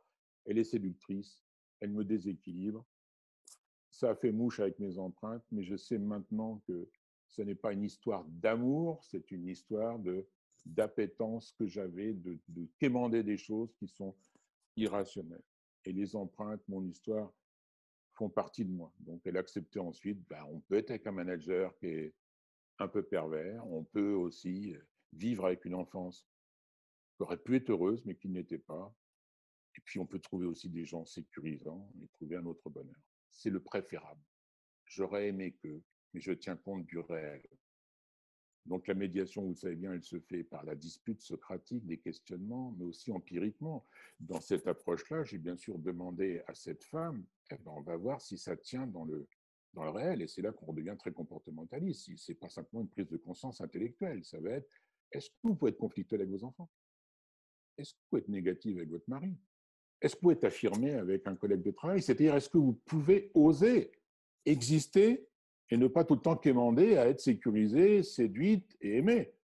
Elle a appris donc à devenir conflictuelle et c'est quand j'ai vu qu'elle arrivait à dire des choses négatives ou à être un peu plus autoritaire avec ses enfants et un peu plus affirmée avec ses collègues que j'ai vu que oui, les empreintes revenaient dans cette crainte d'être abandonnée, d'être vilipendée, d'être détruite, mais elle travaillait sur, attention, ne confondons pas mes sensations, mes émotions, mes empreintes avec ce que je peux faire. Donc, il faut que dans chaque situation, je retravaille cette émotion dysfonctionnelle avant d'agir comportementalement parce que c'est la logique. Et non pas, ça va venir tout seul, ça va être réglé tout seul. Ce n'est pas possible. L'autre chose, et je terminerai aussi par là, dans l'humanisation, ce n'est pas simplement retrouver toute son histoire, c'est aussi ce qu'on appelle chez le thérapeute la révélation de soi. Et trop souvent, dans les supervisions, je vois des postures de thérapeutes un peu comme nos chers lacaniens, une espèce de syndrome du lama, très distancié, très objectif. La personne qui relativise, qui sait, qui formidable. Je crois que l'empathie, elle se crée surtout avec le patient quand on fait un peu de disclosure, comme disait Elise. C'est-à-dire, on ne demande pas de submerger le patient avec sa problématique ou avec son histoire, mais les gens ont bien envie d'entendre bienvenue au club. C'était souvent la phrase d'Élise. Bienvenue au club. Ah ben c'est dur, alors il va falloir travailler ses émotions, il va falloir accepter la vie humaine, la tragédie humaine. Bienvenue au club. Oui, nous aussi, on se bat contre nos déterminismes biologiques. Je suis un claustro qui a été soigné par les approches cognitives comportementales à New York par Ellis. Ça n'empêche que quand je n'ai pas pris l'avion depuis 6 mois, quand je me retrouve dans un petit avion, mon génétique claustro est là. Je suis obligé de respirer, de me relaxer. J'ai des outils. Je suis obligé de cognitivement retravailler sur je vais mourir à cause d'un autre, je ne suis pas en contrôle, mais je serai toujours claustrophobe. C'est ma biologie. Je ne peux pas changer ça. Mais je n'ai plus les symptômes claustrophobiques parce que je travaille, parce que je m'expose, etc.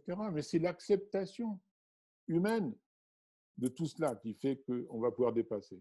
Oui, on travaille ses émotions. Travailler, ce n'est pas simplement parler de ses émotions, on les travaille. Et ça, c'est sans cesse. Combien de fois je dis en supervision avec mes patients, mais moi aussi, je continue. J'ai un tempérament colérique. Si je ne travaille pas ma colère au moins une fois par semaine, voilà. Si je parle d'autant d'intolérance aux frustrations, c'est que bien sûr, ça a été un problème aussi chez moi. Quand ce matin, je mets l'ordinateur en route et qu'il ne marche pas, ma première réaction, ce serait plutôt de foutre l'ordinateur en l'air. Et je me dis, attends. Et après, je repense à tout ça, mon intolérance aux frustrations, calme-toi bonhomme, je me cause, je travaille mon immédiateté et je trouve d'autres solutions qui étaient de passer par mon smartphone, etc. Et après, tout s'apaise. Mais c'est un travail. Je ne suis pas là en train de me dire je connais tout de moi et tout va bien. Non, c'est un travail. En ce moment, je vais travailler sur le vieillissement. On a tous travaillé sur le Covid. La Covid, comme on dit maintenant, puisqu'il paraît qu'on passe, on dit la week-end. Bref, on travaille ses émotions.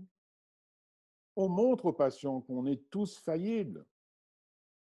Faillibilité humaine, c'est quand Élise disait donnez des petits crayons où c'est marqué je ne ferai pas de should. I don't should today, il disait sur un crayon, pour rappeler aux patients que arrêtez de cette masturbation, il faudrait faire ça, j'aurais dû faire ça, ou ça aurait dû se passer comme ça. L'humain est profondément faillible, et ça s'appelle accepter toutes les réalités. Je ne parle pas de Dolto, c'est peut-être le cas où j'aurais eu un peu de temps pour rigoler sur la psychanalyse ratée de Dolto. Réflexion en guise de conclusion, vous voyez, en plus, je suis chef de gare, hein, moi, 1 heure, c'est 1 heure. Attention à la toute-puissance de soi. On a trop parlé de l'enfant comme étant victime de. L'enfant peut développer une hypertrophie de l'ego et plus tard devenir tout-puissant, intolérant aux frustrations. Ne pas nier le réel, mais toutes les réalités. Et dans ce cas-là, on a parlé non seulement de l'harmonie entre plaisir et réalité, mais aussi de reconnaître toutes les réalités actuelles et historiques.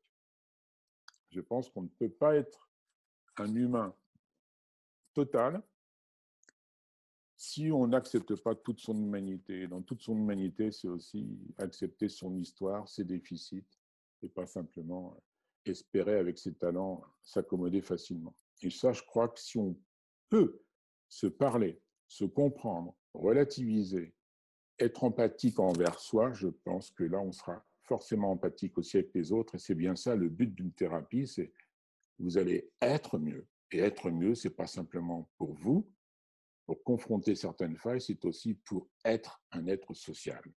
Et comme je l'ai dit en introduction, malheureusement, en ce moment, ça dysfonctionne pas mal. Voilà. Responsable de soi. Et je pense que les psychothérapies humanistes, non seulement doivent être empathiques, on a dit, mais elles doivent être aussi conflictuelles. Nous ne sommes pas là pour être simplement une sorte de récipient à émotion. On est là aussi pour discuter, confronter, déséquilibrer, ne pas faire forcément des cadeaux. Mais bien sûr, c'est comme dans l'éducation, c'est amour et frustration. Si on n'est pas empathique, on ne peut pas être conflictuel. Mais ce n'est pas l'un ou l'autre. Voilà, je vous remercie de votre attention. Normalement, c'était 1 heure. Et maintenant, bienvenue aux questions. C'est ça, Faustine ?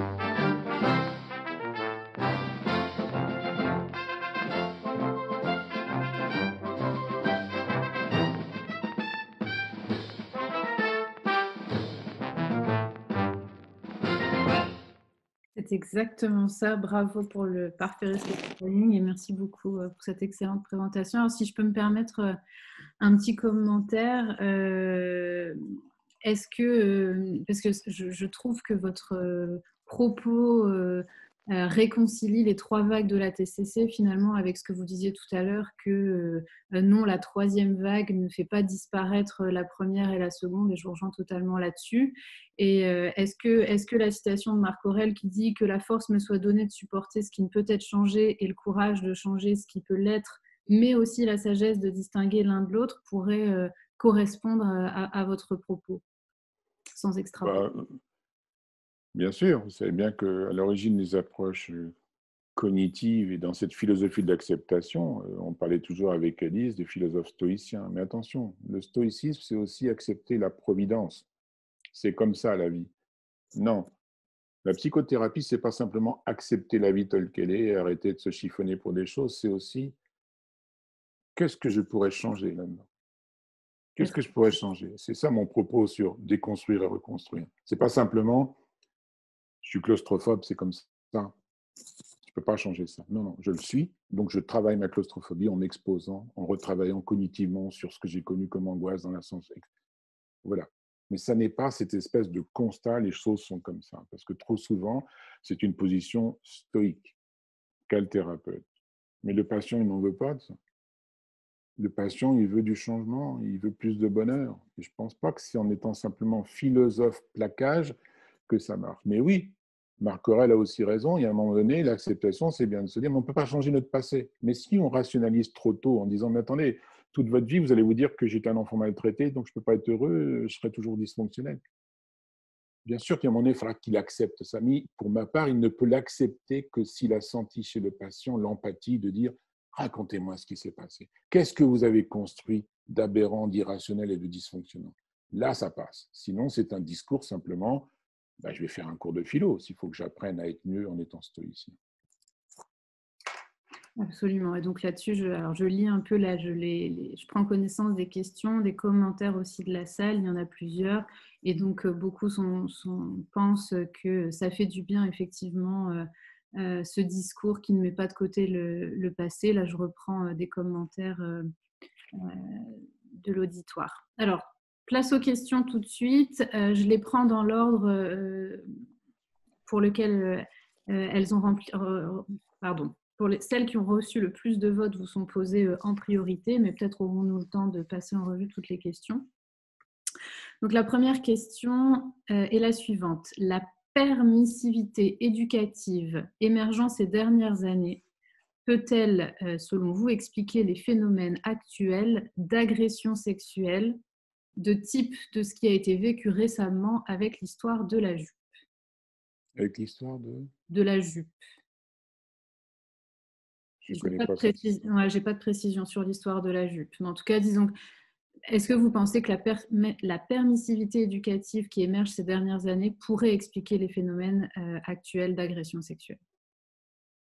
Oui, bien sûr. Ce qu'on a dit, le lien entre la permissivité éducative, c'est effectivement, je fais ce que je veux, je marche, mon striatum domine, je suis dans l'immédiateté, dans le principe de plaisir. Donc forcément, ce sera le harcèlement sexuel. Il n'y a pas que des DSK adultes addicts. Il peut y aussi avoir des agressions sexuelles à l'adolescence.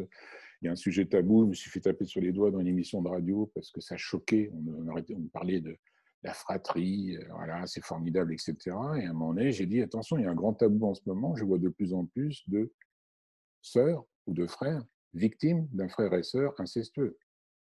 Mais c'est un tabou.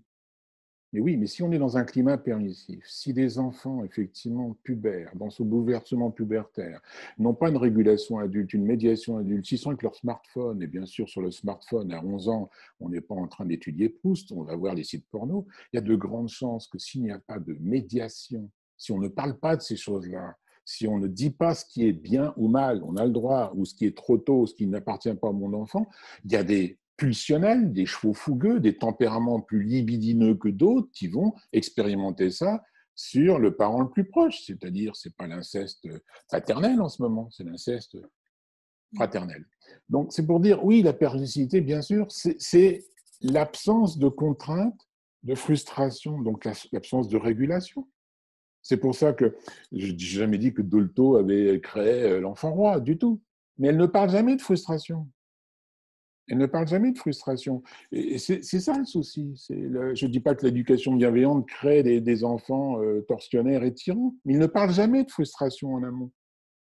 Donc c'est un risque. Si l'enfant est tout le temps dans le plaisir, le renforcement positif, il y a un moment donné, la réalité n'existe plus. Je fais ce que je veux.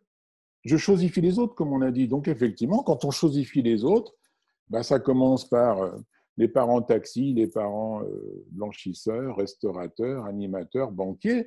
Et à un moment donné, tout ce qui est être humain, comme DSK, on se sert parce que j'en ai envie. Voilà. Bien sûr, la permissivité amène la tyrannie humaine. Merci pour cette réponse très complète. Du coup, question suivante. Quelle place de la colère pour déconstruire les blessures affectives? Où on pense que la colère, mais ça c'est une position théorique, exprime un mal-être intérieur.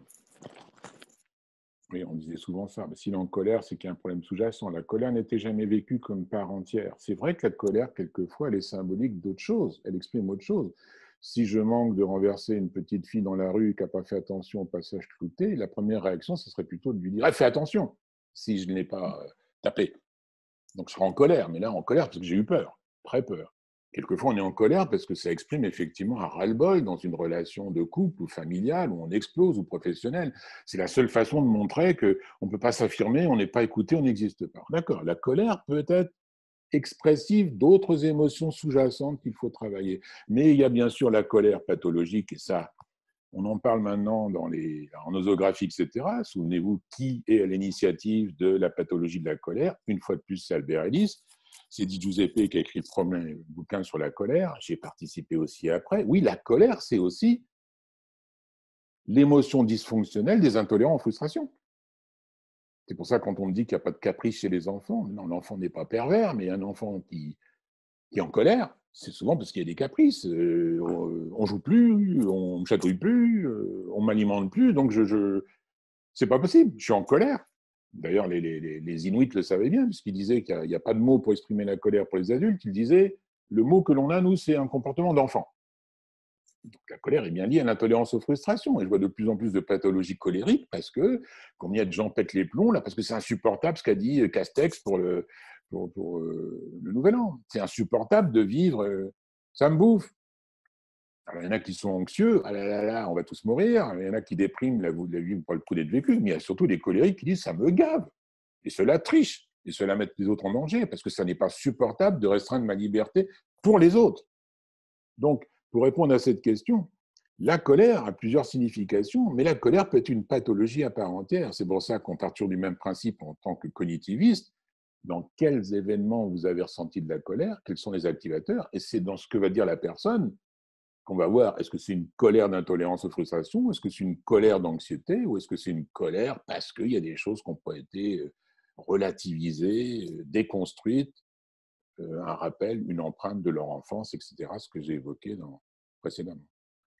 Ok, merci beaucoup. On nous demande pourquoi parlez-vous de la psychanalyse ratée de Dolto? Ben oui, ils n'auraient pas dû passer la diapo, parce que je n'avais pas le temps. Non, psychanalyse ratée, parce qu'effectivement, en psychanalyse, ils pensent toujours qu'une fois qu'on a reconnu les stimulateurs, etc., les traumas, ça suffit, quoi.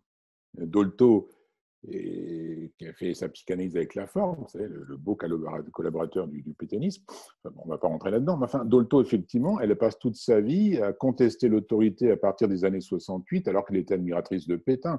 Donc, effectivement, quand on a fait une psychanalyse et qu'elle a reconnu que son père était falot, sans autorité, que sa mère était trop omnipotente, toute puissante, elle n'a pas travaillé les conclusions, les synthèses de vie qu'elle a faites à ce moment-là, qui auraient dit j'ai une mère toute puissante, mais peut-être que je peux me débrouiller autrement et construire autre chose. Non, ça a été tout le temps une revanche sur la mère. Quand vous lisez tout Dolto, les mères sont coupables. C'est une haine de la maternité. C'est une haine des possibilités de castration dans la fusion maternante, puisqu'on en est même à dire que les autistes, c'était parce que la mère était froide. Il est bien bonne. Donc oui, et pareil par rapport à l'autorité. Fasciné par Pétain, fasciné par les leaders et les guides, mais après 68, non, l'autorité est mauvaise. Elle traitait de nazis les instituteurs qui étaient autoritaires. Il fallait donc laisser l'enfant prendre le pouvoir, être autonome et ne pas subir d'autorité. Donc pour moi, toutes ces réactions extrêmes contre l'autorité, contre l'image symbolique du père, contre les mères aimantes, etc., c'est une analyse qui a été stoppée, comme toutes les psychanalyses font. Ils n'ont pas travaillé sur ce que ces dysfonctionnements de l'enfance engendrent comme émotion et comme attente, comme demande sur soi, sur les autres, sur ses parents, sur ses amis, etc. Et à ce titre-là, pour moi, c'est pas raté, c'est trop fort de dire ça, c'est pas complet. C'est pour ça que je suis toujours ravi dans les patients, où j'ai environ un tiers de ma patientèle qui a fait une psychanalyse, tous vont beaucoup plus loin. Non seulement on va beaucoup plus vite avec notre façon de qu'est-ce que vous dites et d'être dans l'émotion et d'avoir de l'actuel, mais ils le disent tous. Je tournais en rond, c'est toujours la phrase qu'ils disent. J'ai tourné en rond. Ouais, ma mère, mon père, ma mère, mon truc, mon harcèlement. Oui, et alors, qu'est-ce qu'on en fait? Bien sûr, on n'a pas à se moquer d'eux. On va reprendre ça pour voir comment nous, cognitivement, on a une autre hypothèse de travail. L'empreinte, elle est réactualisée si elle n'est pas déconstruite, comprise. C'était le sujet d'aujourd'hui. Absolument. Question suivante. Êtes-vous favorable aux punitions? Moi, je suis surtout favorable à ce qu'on appelle des conséquences. C'est-à-dire la punition, en général, c'est émotionnel. C'est-à-dire que c'est de l'autorité en aval. L'ado a fait le zouave avec son smartphone, je le supprime 15 jours. Ça, c'est une punition émotionnelle. Non, la conséquence, c'est s'il a du mal avec son smartphone, on lui prend le smartphone le soir, puisque tu n'es pas capable de. Bien sûr, la conséquence, c'est une frustration. Mais ce n'est pas une frustration émotionnelle disproportionnée, bien sûr. C'est pour ça que ce qui me heurte toujours, je sais, je n'ai jamais dit que l'éducation bienveillante était permissive, mais par exemple, quand je cause avec des gens de cette obédience-là, ils m'expliquent toujours que, par exemple, s'il y a eu un phénomène d'agressivité d'un enfant qui a piqué une colère, etc., première réaction, ils disent il faut mieux que l'adulte quitte la pièce pour qu'il ne soit pas lui-même en colère. Moi, j'ai envie de dire c'est plutôt l'enfant de quitter la pièce s'il est en train de péter les plombs. Mais ce qui est terrible, c'est qu'après, ils me disent mais vous savez, on a débriefé, Pleu. Vous avez fait quoi? Ils débriefent. Ils recausent de l'incident à chaud. Qu'est-ce qui s'est passé? Tu as vu comme tu t'emportes parce que tu n'as pas eu les bonbons, tu n'as pas eu le jouet de ta sœur. Ils essaient d'expliquer, de faire prendre conscience. D'abord, il faut être capable de distancier d'abstraction formelle pour pouvoir comprendre son comportement quand on est en bas âge, mais en plus, ils renforcent positivement. Bien sûr qu'ils ne font pas un câlin. Parce que ça arrive aussi, ça. Hein. On fait un câlin, ben, une bonne crise pour un tout petit. Donc l'enfant se dit, je crise, câlin. Donc renforcement. Mais ils le font aussi que le fameux débriefing. Si effectivement un ado ou un préado se tape 1 heure de discussion sur son dysfonctionnement, il est renforcé dans son ego. Regardez tout ce qu'il faut qu'il m'explique pour montrer mon comportement. Il y a un moment donné, on a expliqué, ça a été fait, c'est la sanction, c'est la conséquence. On coupe la relation, on arrête de causer. C'est une frustration. Couper la relation. Ah, il faut garder la relation, monsieur Pleu. Mais qui vous a raconté ça? Il y a un fait qui vous traite de con et vous gardez la relation. Moi, je coupe la relation. Quand un ado est en chapeau, en casquette et mange et ouais, s'assoit comme ça, je dis salut, bonhomme, dans la salle d'attente. Et pourquoi? Parce que tu es chez moi. Chez moi, on n'est pas en casquette et on ne mange pas. C'est tout. Mais le problème, c'est qu'il ne part pas dans la salle d'attente. Il ne s'enfuit pas. Il m'attend. Il n'a plus de casquette et il ne mange plus. Mais j'ai cassé la relation. Si j'étais resté dans l'empathie, je comprends bien qu'un adolescent a envie de se singulariser auprès de moi et de contester dans sa rébellion constructive. Niet. C'est pour ça que qu'est-ce qu'il cherche, c'est l'authenticité. Et quand on est dans l'éducation bienveillante, je ne veux pas faire l'amalgame, il y a des très bonnes choses, puisque la plupart des choses, ce sont des attitudes comportementales, des stratégies comportementales, puisque j'ai même participé à Triple P, qui était un programme de parentalité positive. Comme quoi, je n'étais pas contre, j'ai participé à essayer que la France achète ce programme qui était très bon. Mais il manquait aussi la partie frustration dans ce programme-là. On n'en parlait pas. C'était par les renforcements positifs qu'on allait tout gagner. Mais attention, si on est toujours dans le positif, même après un incident, on renforce le principe de plaisir de l'enfant. L'enfant doit vivre aussi le négatif, la coupure, mes parents ne sont pas contents, quoi. Donc, être bienveillant quand on se fait insulter, c'est cette histoire-là. Moi, je suis malveillant. Je ne traite pas l'autre d'abruti, de crétin, je ne l'agresse pas, mais je lui renvoie, je ne t'aime pas. Non, ce que tu fais, je n'aime pas. Dehors. C'est ça l'histoire de sanction. Et ne pas tout le temps s'obliger à... Bon, il a dit ça, mais il est ado, c'est disproportionné. Il a dit ça, mais il est tellement petit. Ok. C'est la toute-puissance de l'ego. Si je comprends bien, vous punissez le comportement de l'enfant. Bien sûr. Mais bien sûr, le comportement. Bien sûr, c'est après qu'on pourra débriefer plus tard, quand j'ai mis l'enfant dans sa chambre ou quand j'ai mis l'ado dans la salle d'attente, que je dirais, j'en suis arrivé là parce que tu étais en provocation, tu étais en train de me chosifier, tu ne me respectais pas et tu n'étais pas dans un lien humain. Mais j'ai rien à faire contre toi, là. C'est pas toi en tant qu'individu, d'ailleurs on va en parler, etc., etc. Donc c'est ce que je dis, empathie et conflictualité. Pareil en éducation, amour et frustration. Merci pour cette réponse hyper complète. Et alors du coup, on nous demande concrètement que faire quand un enfant fait une crise, tape, hurle, quand il n'a pas ce qu'il veut. Concrètement, faites comme les journalistes. Concrètement. Concrètement, ce qu'on nous demande. D'abord, la réponse, c'est que chaque cas est différent. Il n'y a pas de règle générale, vous le savez bien. Mais c'est vrai, quand un enfant pète les plombs, les parents sont toujours en train de demander une recette d'autorité en aval. Mettre un enfant dans sa chambre, couper la relation, on est en aval. Moi, j'essaie de leur montrer que c'est l'autorité en amont qu'on a ratée. Si on a parlé à tous les repas, on a laissé notre enfant extraverti prendre la parole, monopoliser, ne jamais s'adresser à sa petite sœur plus introvertie, si on l'a mis sur un piédestal, si on n'a pas fait gaffe qu'il est tout le temps en consommation, il passe d'un smartphone à un jeu, d'un jeu à du sport, etc. S'il est dans la surprotection, on a tendance à dire que le lycée maintenant, les profs sont pas bons, etc. Si on ne fait pas d'autorité en amont, on a quelqu'un d'hypertrophié qui fait ce qu'il veut et il passe à l'acte. Alors si on intervient en aval, il ne reste plus que la sanction. Mais on a raté avant. Je dis toujours, mais votre ado, il est infect, etc. Mais est-ce qu'il s'occupe de son linge? Non, il est ado. On croit à la crise d'adolescence en France. Mais est-ce qu'il participe au repas? Oh non, un ado. Mais est-ce qu'il envoie des mails des fois, là, pendant la Covid, à ses grands-parents pour demander un peu ce qu'ils... vous savez, les ados, c'est ça l'autorité en amont.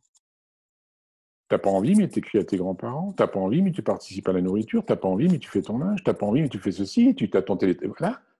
Et pour ça, c'est l'autorité conflictuelle, déséquilibrante, parce que l'ado va pas vous dire, je suis content, on fait de la frustration à la pleuve, je vais me construire. Donc, oui, c'est ça. Mais ça touche notre propre intolérance aux frustrations. Combien de parents me disent, si dès le matin, d'après ce que vous dites, il faut déjà être conflictuel parce qu'elle s'habille trop lentement et nous fait attendre. Ben, je dis oui, c'est là. Un enfant qui ne remet pas son bol de chocolat dans la paillasse, etc., et puis qui commence à criser parce que je veux un pull alors qu'il fait trop chaud, ou je veux un t-shirt alors qu'il fait trop froid. Oui, c'est là. Oh oui, mais alors, nous, on préfère, on est devant la télé le matin, il a son dessin. Ben oui, vous êtes tranquille, mais vous aurez l'explosion après à Carrefour Market, etc. Donc, c'est pour ça que mes petits livres éducatifs, je dis toujours, c'est le bon sens. Ayez du bon sens. Comment voulez-vous qu'un enfant qui cause de lui à chaque repas se taise le soir où la tante Irma arrive de Pologne et qu'on veut l'écouter? Non, il continuera à monopoliser. Mais ça ne veut pas dire que l'enfant n'a pas le droit de prendre la parole à la table, ce qu'on a vu dans le temps. Nous, on mangeait en famille à une table d'enfants. Des fois, c'est pas plus mal. Mais bon, on va pas revenir en arrière. Oui, entre le ratatinage de l'enfant et en ce moment, l'enfant doit être heureux. Non, l'enfant est en maturation. L'enfant ne peut pas être heureux. Et moi, tous les enfants heureux que je vois me disent toujours oh, bah, vivement que je sois adulte. Voilà, ils ont tout compris parce qu'ils ont moins de liberté, ils ont moins de droits, ils ont moins de jouissance. Mais on ne veut pas de ça. Et vous savez bien qu'en psychothérapie, une des grandes irrationalités des patients, c'est la nostalgie de l'enfance. Qu'est-ce que j'étais heureux enfant? Il n'y a pas que des maltraités. Il y a tous les bienheureux qui disent mais qu'est-ce que c'était bien l'enfance? Le syndrome Tanguy. Et cette espèce d'impuissance à vivre parce que qu'est-ce que c'était bien dans le temps? Ben oui, mais c'est un monde virtuel, ça d'être tout le temps adulé, reconnu, dans le matériel, dans la bienveillance, dans le confort. J'ai dit, pas d'éducation spartiate à l'ancienne, bien sûr que non. Mais est-ce qu'on peut inclure un petit peu de difficile, de déséquilibrant, de déplaisant? Et quand je pose cette question, qu'est-ce qu'il a fait votre enfant de déplaisant le week-end dernier? Voilà, déplaisant. Ben, oui. Ah bon, bon, il a été au zoo pour la 8e fois dans le trimestre. Eh ben, continuez à animer. Pas de souci. Be my guest. Alors, je me permets, l'heure est finie. J'ai une dernière question qui a remporté pas mal de suffrages. Je me permets de vous la poser, ce sera la dernière. Que pensez-vous de la loi contre les violences éducatives ordinaires qui date de juillet 2019? Je n'ai Non, pas mais d'informations ces complémentaires. lois-là sont bonnes parce que, effectivement, ce qui est malheureux, c'est que la loi, elle a raison d'interdire les fessées, les sévices corporels, les châtiments corporels, bien sûr, et les violences aussi psychologiques. Mais je répète, ces violences-là n'interviennent que quand les parents ont laissé franchir l'escalade des comportements de leur enfant. Quand un père arrive à défenestrer un enfant, si je prends l'aberration de l'aberration, si vous regardez chronologiquement ce qui s'est passé, ils ont laissé passer depuis des jours et des jours les choses. L'enfant hurle tout le temps, l'enfant qui a été trop alimenté, trop. C'est ça qui fait. Ça ne dit pas c'est OK de défenestrer son enfant. Mais quand le parent pète les plombs, c'est qu'il n'a pas été aidé au niveau de son approche éducative. Il ne sait pas faire de l'éducation en amont. Et quand je vois la fatigue des parents qui ne font que de l'éducation bienveillante, ils sont épuisés. Et c'est ceux-là qui, tout d'un coup, traitent leur gamin, si j'avais su, un gamin comme toi, vraiment, et qui font du rejet, parce qu'ils pètent les plombs. L'autorité en amont, on ne pète pas les plombs, c'est un code familial. Le matin, tu nettoies ton petit ou là où tu as mangé. Oui, tu t'habilles assez vite parce que quelqu'un t'attend. Ou tu prends le bus si c'est trop difficile. C'est l'autorité en amont. Mais ces gens qui font ça ne pètent pas les plombs. J'ai jamais donné une baffe à mes enfants. Jamais. Mais j'avais une autorité. Mais j'ai appris à avoir de l'autorité. Par Élise, par des tas de gens que j'ai rencontrés. Ce n'était pas naturel chez moi. Mon naturel, ça aurait été plutôt de piquer une gueulante. Et de temps en temps, hop, les gamins, ils vont être bien conditionnés. Ça s'apprend. Et c'est ce que j'essaie de dire. Psychoéducation, que ce soit sur nos problèmes affectifs ou que ce soit en éducation. Ça s'apprend. Voilà. Donc, c'est optimiste. Eh bien, restons optimistes si vous voulez bien. Ce sera le mot de la fin. Je vous remercie. Nous vous remercions chaleureusement, Monsieur Didier Pleu, pour tous ces échanges passionnants, extrêmement riches, qui ont généré pas mal de commentaires, animations auprès de nos spectateurs. Malheureusement, nous n'avons pas le temps de tout lire. Merci beaucoup. Donc, je vous rappelle que la conférence a été intégralement enregistrée et qu'elle sera diffusée en début d'année prochaine. Merci beaucoup, Monsieur Pleu. Nous vous libérons maintenant. Et pour celles et ceux qui auraient du mal à raccrocher, on va Merci. diffuser une petite information, une petite vidéo d'information sur l'association. Je vous laisse le mot de la fin si vous le souhaitez. Ah ben non, ben merci à tous et puis mais restons positifs. Tout ça est plus facile qu'on ne croit. Merci beaucoup. À bientôt. À bientôt. Au revoir.